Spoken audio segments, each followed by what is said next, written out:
Hey there. Subscribe to my channel and also press this bell icon so you can get latest video notifications. And this is absolutely free. Hello and welcome.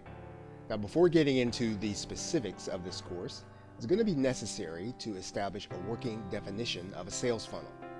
Now, if you visualize how a funnel works, wide at the top, narrow at the bottom, you'll be able to understand the basic idea. A sales funnel captures a massive number of people into an opt-in or a very low-priced product. Then, through subsequent marketing efforts, some of those customers are asked to purchase more specific benefits at higher price points. Now, as a marketer, you are creating different offers after the initial offer to move buyers deeper into your own sales funnel.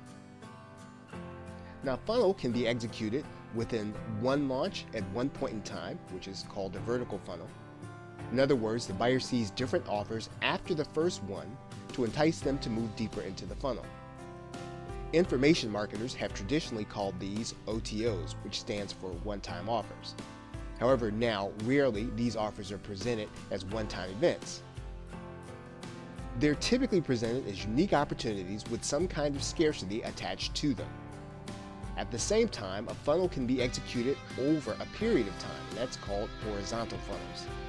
Now, this course will focus on the launch funnel, where offers are shown one on top of the other after the buyer makes their first purchase, or a vertical funnel. Now, this course will demonstrate the steps you need to take to make sure you have a sales or launch funnel that is effective in maximizing your profit and reaches as few of your prospects and customers as possible. Now, a fully constructed sales funnel can get you the maximum profit and sales conversions from your launches and your regular business. So why are funnels important?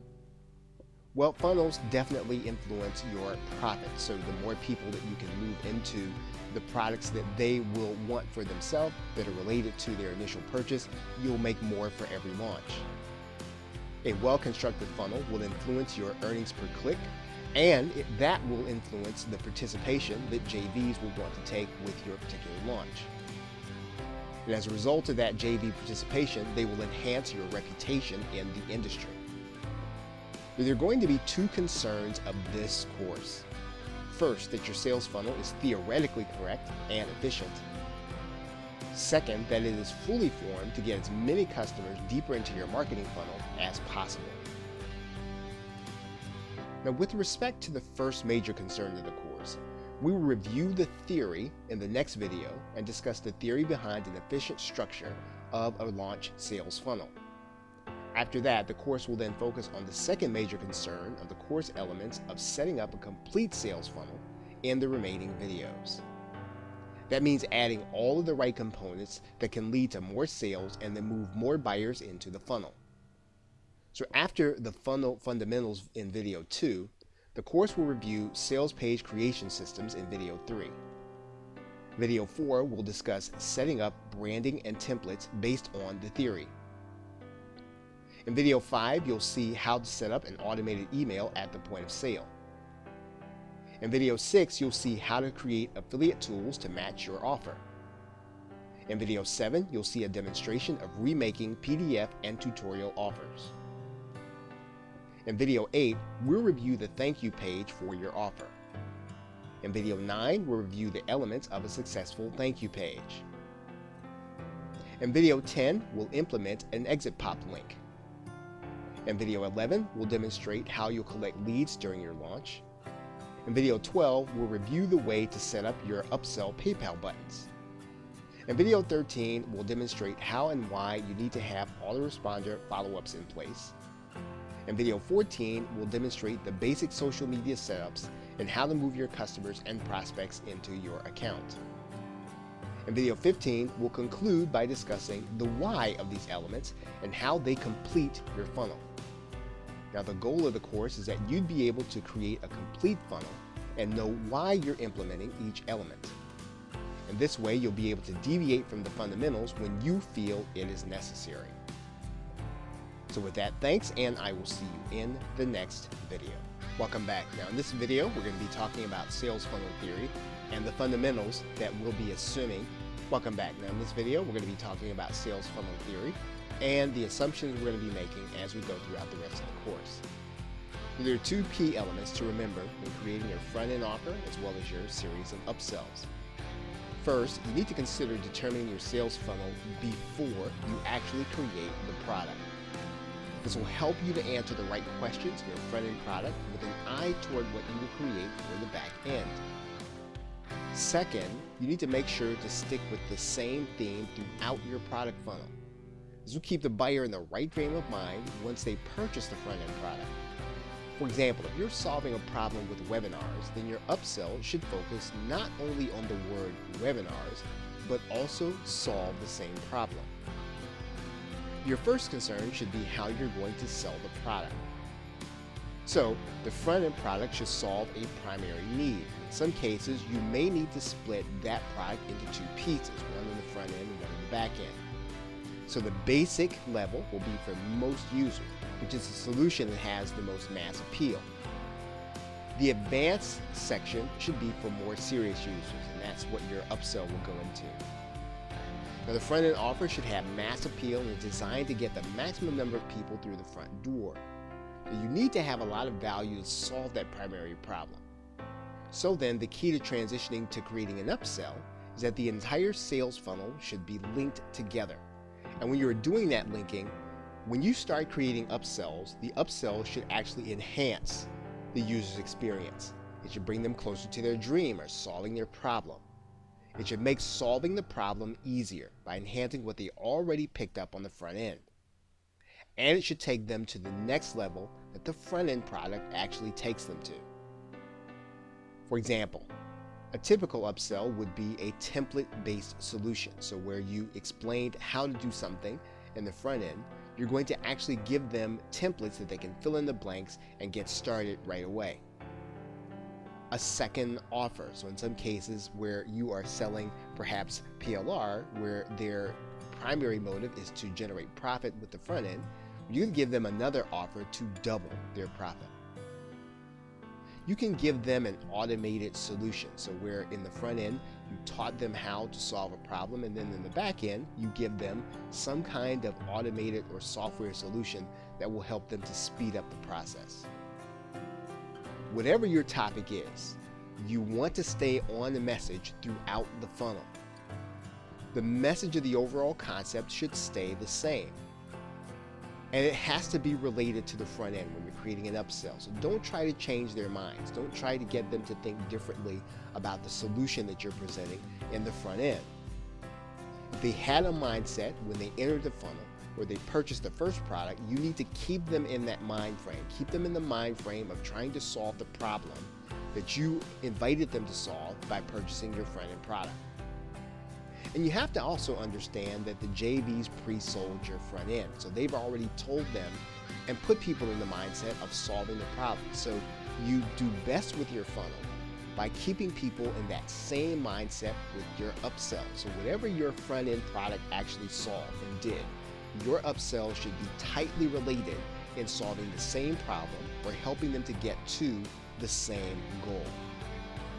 And those are the assumptions that you want to make as we go through creating the various elements of your sales funnel and making sure that all the gaps are plugged. You need to make sure that your funnel is structured correctly and that it is structured theoretically sound so that people will actually purchase what it is that you put together on the page. Okay, so with that, thanks, and I will see you in another video. Hello and welcome. Now in this video, we're going to be talking about your sales page system and how it fits into what you're going to be doing when you create the elements of your sales funnel. But during this course, we're going to be using the OptimizePress system, which is a WordPress plugin of page building. However, you do not have to use OptimizePress to do any of the things that we're going to be talking about in this course. You can use a cloud-based system like ClickFunnels or Leadpages, or you can use other WordPress plugins like InstaBuilder. What you're looking at right now is an editing screen from OptimizePress, and what's important about any page building system that you're going to be using, especially to create funnels over multiple products, are a couple of things. First, you need to be able to add and interchange header elements whenever you see it necessary or when you need to change things because something may or may not necessarily be converting. You need to easily be able to add elements from other pages, and as you can see here, you can clone certain elements, and you can do this in just about all the paging systems that I've mentioned. You can clone elements in one page and you can take them over and move them into another page, and that's important when you have to retain continuity between your offers. Lastly, you need to be able to add scripts to whatever paging system you're going to be using. In some cases, you're going to want to use a retargeting script. In other cases, you're going to want to use an exit pop, but you need to be able to add scripts to your pages so that you'll be able to maximize your sales funnel. And you should also be able to restore different pages from their previous state. Now again, you can do this in all the page building systems that we've mentioned, but this is important because you're going to need to make changes. Sometimes you're going to need to revert back to the original page if you find that something is not converting in the way that you want it to convert. So all of these pages can be created within HTML.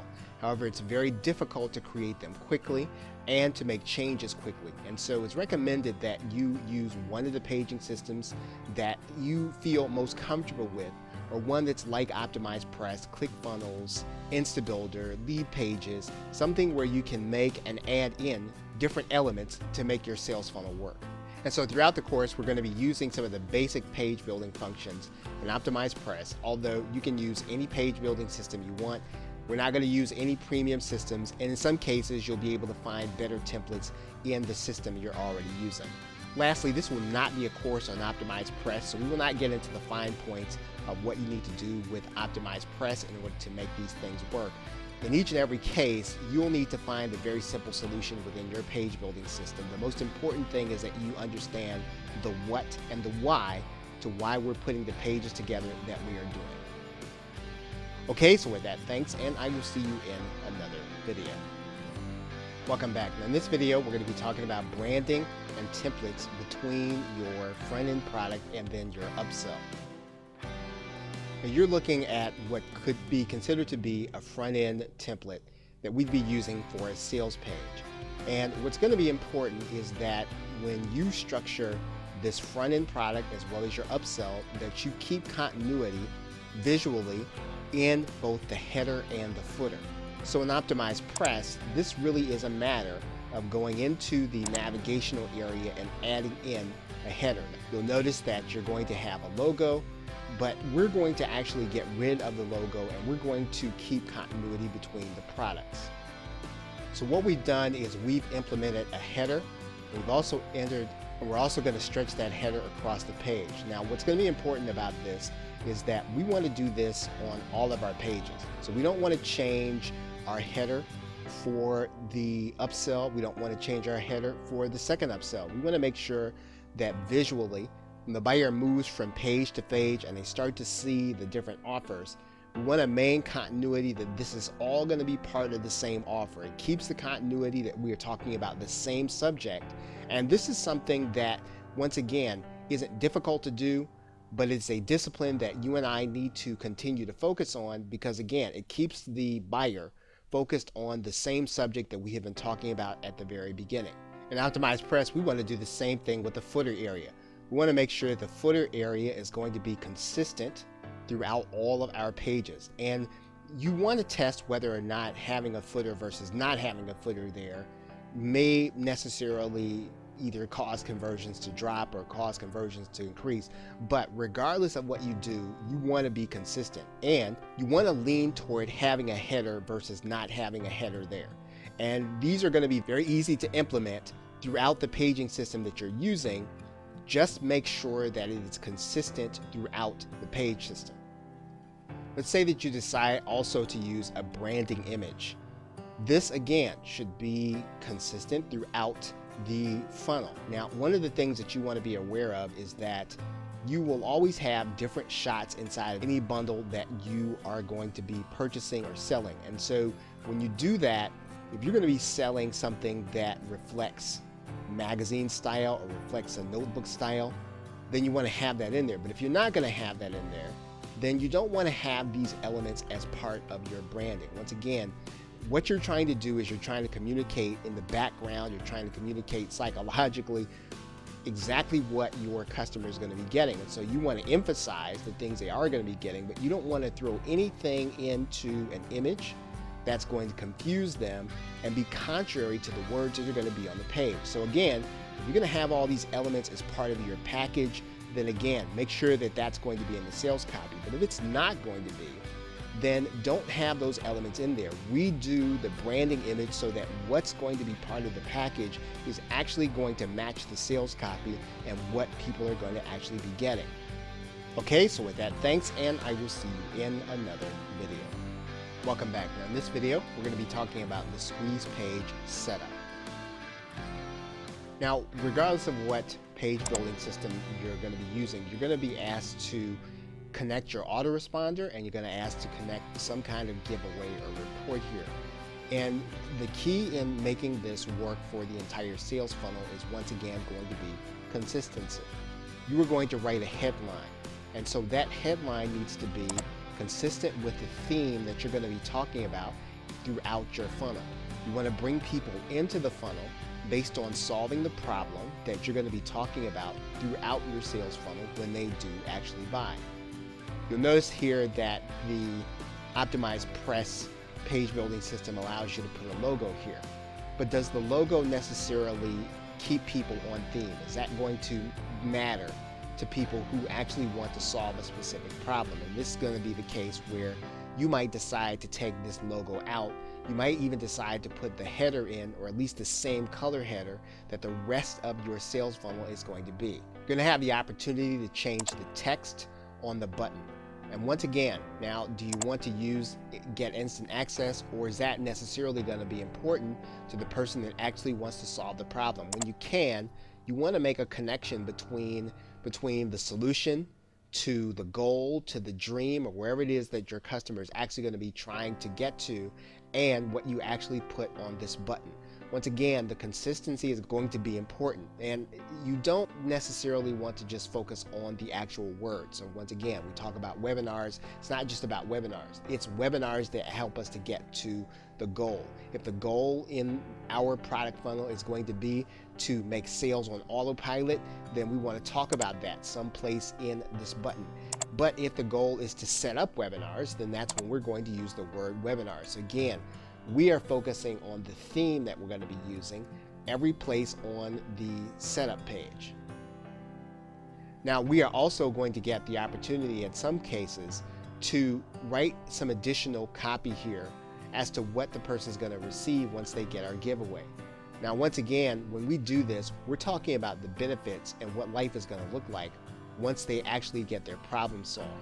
We are going to be talking about what the guide is going to actually do. So we're still staying on message, we're still staying on theme. This is going to come back to one of the reasons why you want to design your funnel first, and then come back and design some of the materials. This is going to be consistent with the theme as well as what your product is going to do eventually once they've gone through the process and then they've actually made the purchase. And we have two choices when we actually opt in the person. We can actually send them to a thank you page that's going to tell them to check their email, or we can send them direct to an offer from here. And once again, this is going to be something that you're going to want to test to see which is going to get you the most sales, which is going to drive people deeper into your marketing funnel. Now, in the next video, we're going to be talking about that sales page, but you can actually put in here so that as soon as a person puts their name and email address in, they're going to be sent the confirmation, and then we decide what they're going to see next. And in most cases, we're going to go ahead and put the thank you page in here. But in some cases, you might want to have them see an offer, because if you're using double opt-in, they may or may not opt in. They may or may not complete the process. Unless they really want our giveaway, we may or may not get to see them or speak to them any other time. So this might be the only time to put the best offer in front of them. Once again, this is going to have to be a test as to which one is going to work better for you. Okay, so with that, thanks, and I will see you in another video. Welcome back. Now that person is now going to go to their inbox and they're going to confirm their email subscription. And so we're going to be able to then send them a page through the autoresponder. Now we can send them to a delivery page, or it's here that we can actually send them to an offer. Because we have already confirmed that they have become part of our email marketing list, it's safe then for them to be sent to an offer, unless you think it's going to anger them not to get what they've been promised right away. So basically, you want to decide and create your delivery page. You can actually make that delivery page the first auto response message that they're going to actually get. So although this is a minor detail, it's one that you do want to give some attention and make some decisions about which one is working best. Now, you can actually send people to a download page, and they're going to actually be able to click the button and get what it is that you have promised to them. Now you can autoplay a video there to tell them what else is next, and you can even link to some of the other offers that you want to give them. For example, you can actually link to the actual offer that your giveaway is going to be tied to on this page. There's no law that says that they have to read the report first and then click over into what you've promised them or you've promised them to see. You can actually link to this on the thank you page because they've already confirmed, they've already become part of your email marketing list, and now you've actually delivered on what you promised. You're now free to send them to the offer that you brought them in to see.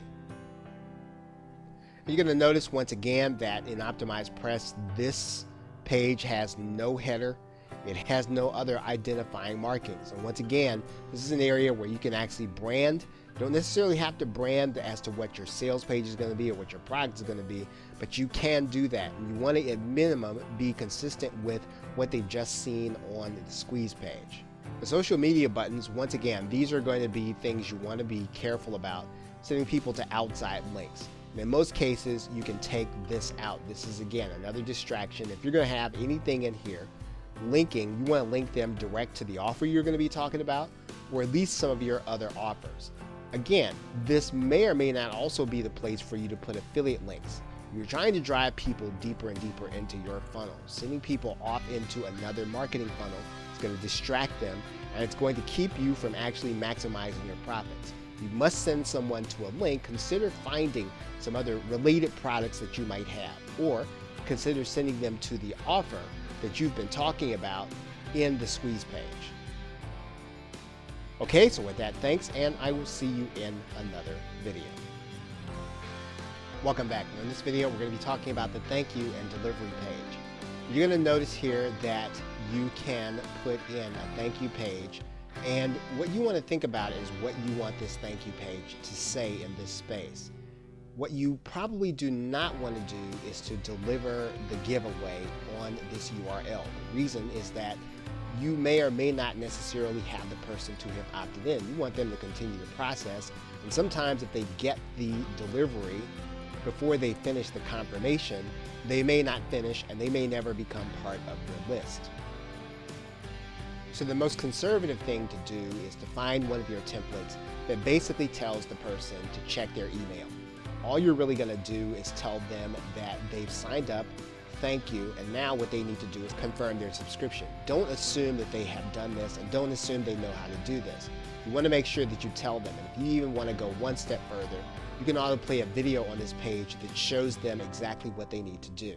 You'll also typically get the opportunity to add in some more copy. Once again, you are giving them incentive to go and actually get the giveaway. So you want them to go and confirm. And what you're trying to do here on this page is to give them the incentive to go ahead and do what's necessary so they become part of your email marketing list. You're going to notice that there are no social media buttons. There are no more additional offers on this page because we want the client to take this one action. We don't want to distract them from anything that they're going to be doing other than becoming part of our marketing list so that we can continue to market to them. Now, again, you do have the option of sending someone direct to the offer, but you're almost guaranteeing that that person is not then going to be part of your list. So once again, if you're going to do that, just make sure that your testing bears out the fact that it's best for you to show them an offer instead of this thank you page. Okay, so with that, thanks, and I will see you in another video. Welcome back. You are now looking at a portion of the Aweber website, and this is an account that is being used in order to connect with PayPal, so that every purchase that is being made, you can actually designate that a person would be placed on a specific list, and all you've got to do is choose from your existing lists in Aweber. Now, Aweber has one of the apps that actually connect with PayPal. Now, your autoresponder may or may not connect with PayPal, and if it doesn't, that's okay.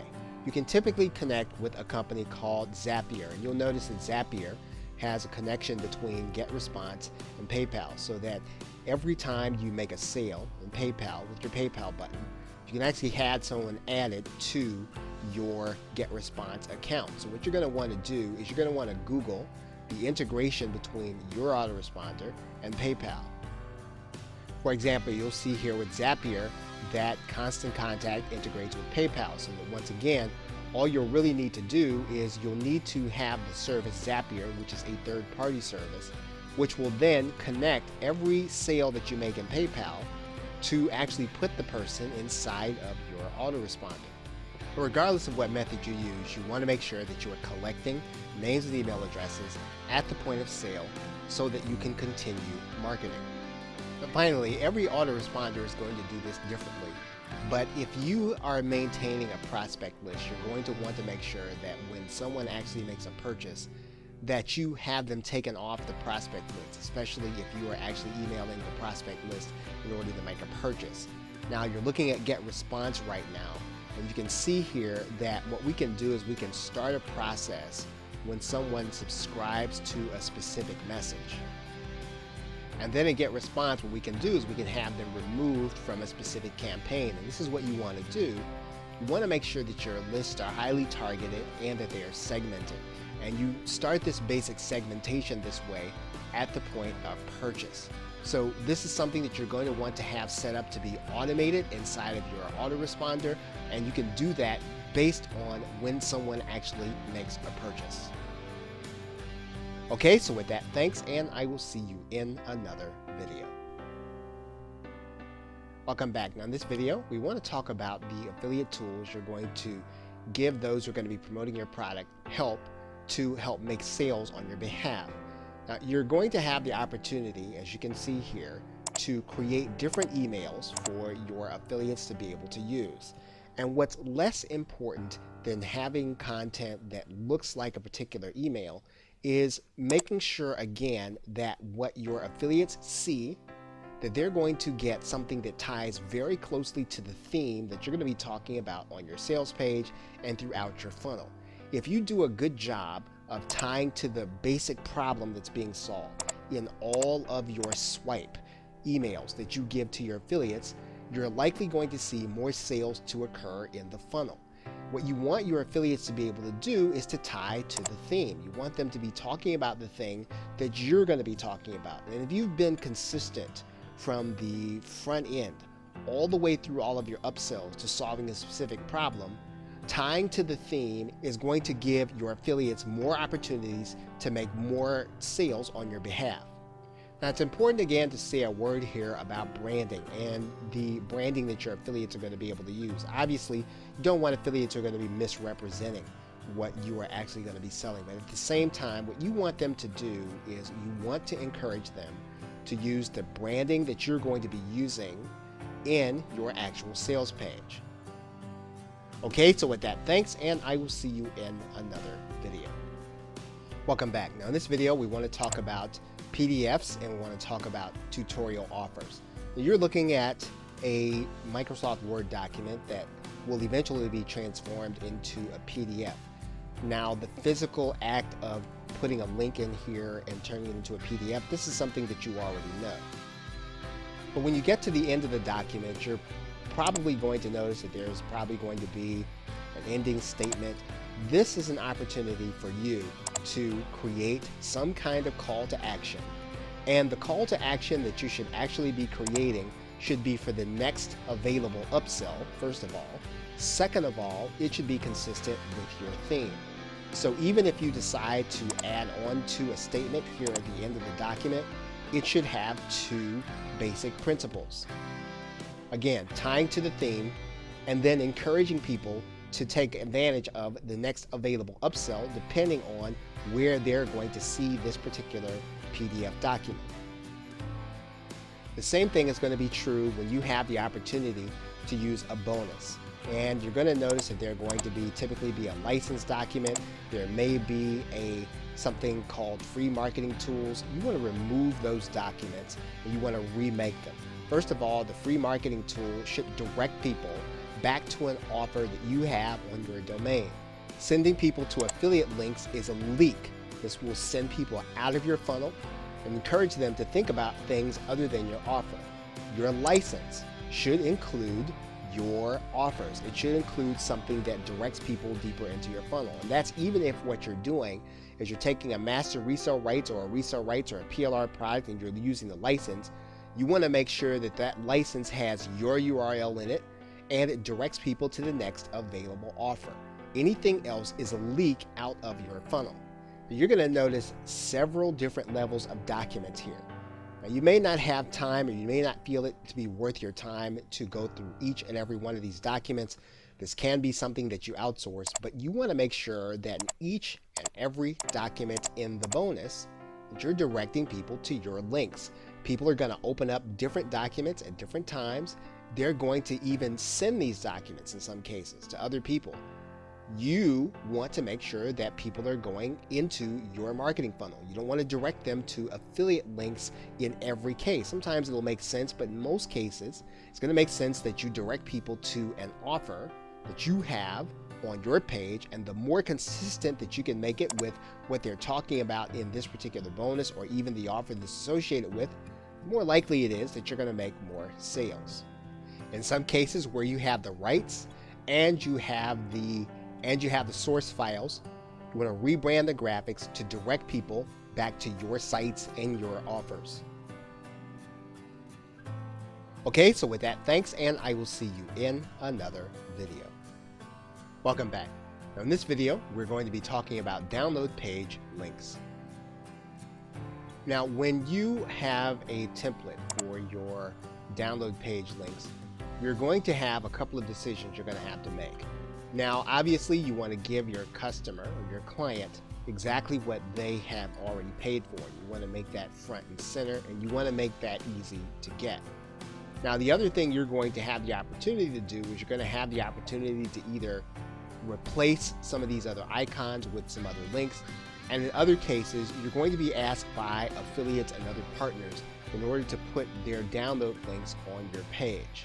Now, if you choose to do that, what you want to do is you want to make prominent the next step that your customer is going to need to take. So in other words, you want to be able to add in right after the download page the upsell. So if your customer has not purchased the upsell, you want to make it possible for them to be able to do that. You also want to make it possible for them to take any steps that they can in order to go deeper into your marketing funnel. Now, this is not to cheat your affiliates, but if you're going to have a leak, you want to make sure that you have spoken to your customers as close to the download page as you can, and then you're going to give up this real estate to someone else that's going to leak out of your funnel. It needs to be a significant business relationship, or it needs to be something that you feel is just absolutely necessary either to get the affiliate to promote or to maintain a decent relationship. And you're going to notice that in this area, there is no header, there is no footer. Now, it's a good idea if you want people to consider your upsell, once again, that you brand your download page, you brand your members area. You want to make sure that where you have the opportunity to place images of what's going to be in your upsell, that you do that, that you put your header in these areas that you have the opportunity to do. Again, what you're trying to do is to maintain continuity and consistency. The most important thing about your download page is that you keep your download page as focused as you can, at least after the first download, to the next stage in the funnel. So if your client has not yet purchased the upsell, you want to give them an offer to purchase an upsell in this area with an image. Now, in some cases, what you may want to do is you may want to offer your client the opportunity to become part of your email marketing list. Now, you may ask, why would you ask for a name and email address if you've already done that in the purchase process?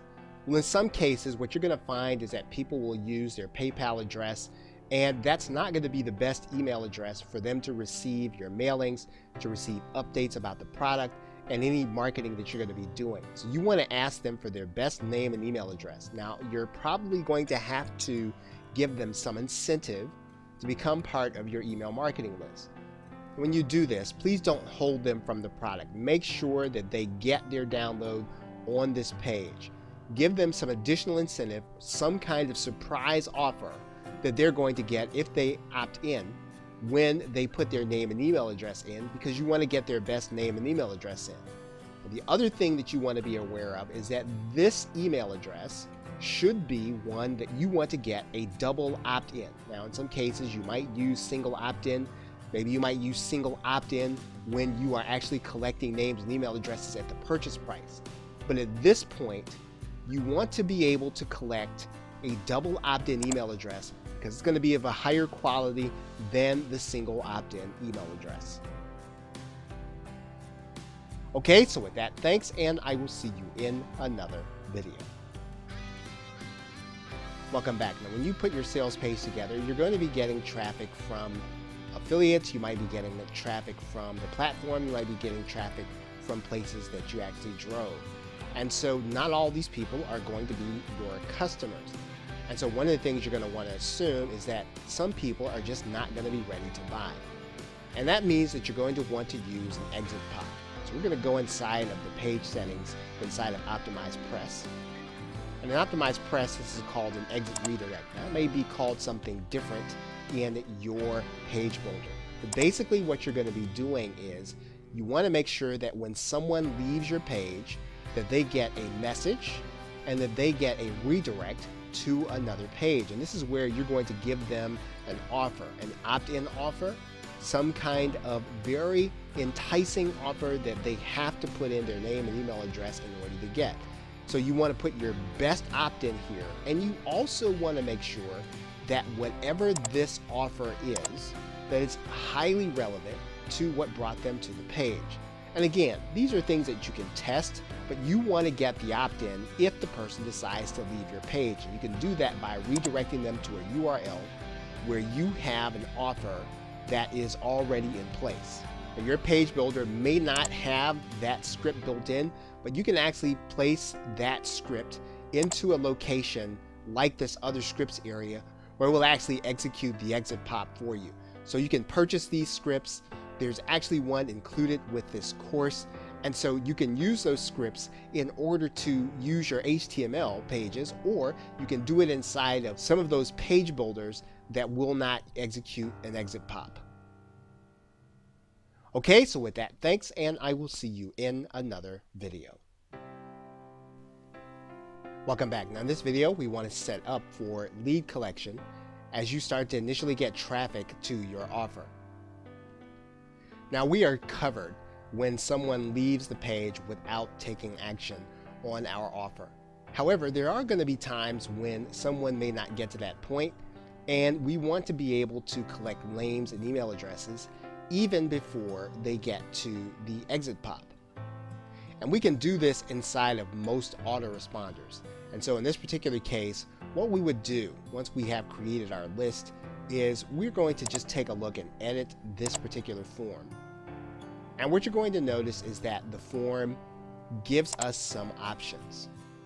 So the first option that we need to discuss is that the download file URL, well, you don't necessarily want to give the download right away. Once again, you want the person to opt in order to get the file. You want them to go ahead and become part of your list. And so you want to give them a thank you page, not a download URL at this point. Now let's take a look at some of the other settings. Well, one of the things we can do is we can actually make sure that the box appears the way we want. So if we wanted to scale down or slide in or fade in, we can do that. We can decide on how long it takes to show up. And we can decide on how long it's actually going to show up for a particular user. And so we might put 3 days, we might put 90 days. And of course, if possible, we want these people to be double opt-in, so we want a confirmed opt-in. So what we would do is save and publish this form.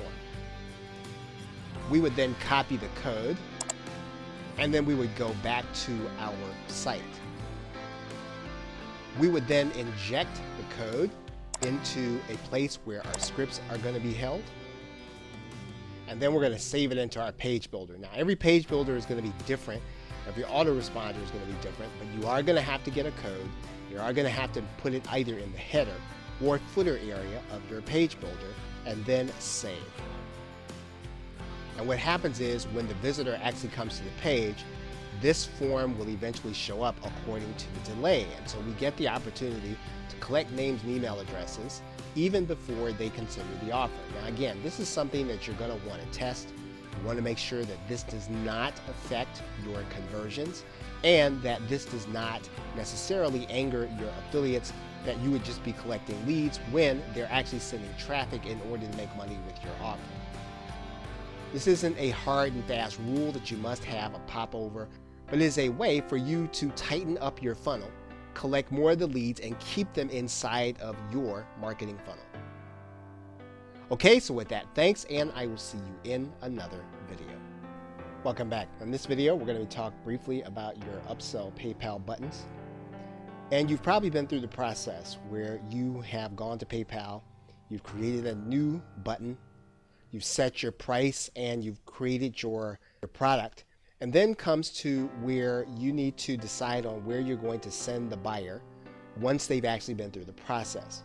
Now, if you have upsells, you want to make sure that when the customer finishes their checkout, that their upsell link goes in this box. And if you're going to deliver by a membership script, you want to deliver them to a thank you page. The only way that you're going to deliver them direct to the product is if you're not using a membership script and there are not going to be any additional upsells. In every case, the way you're going to deliver people to your upsell using PayPal is going to be in this area in step 3. This is how they're going to get there. Now, if you're wondering how they're going to click off of it or use the no thanks link where you're going to direct that on your page, but this is the important part of the PayPal process. You need to put their upsell link in this box inside of step 3 inside of the PayPal button. Okay, so with that, thanks, and I will see you in another video. Welcome back. Now in this video, we want to talk about setting up your follow-up messages. Now we're inside of GetResponse right now, and what we're going to do is go to create an autoresponder. And what you're going to notice is that there are some messages that are already here.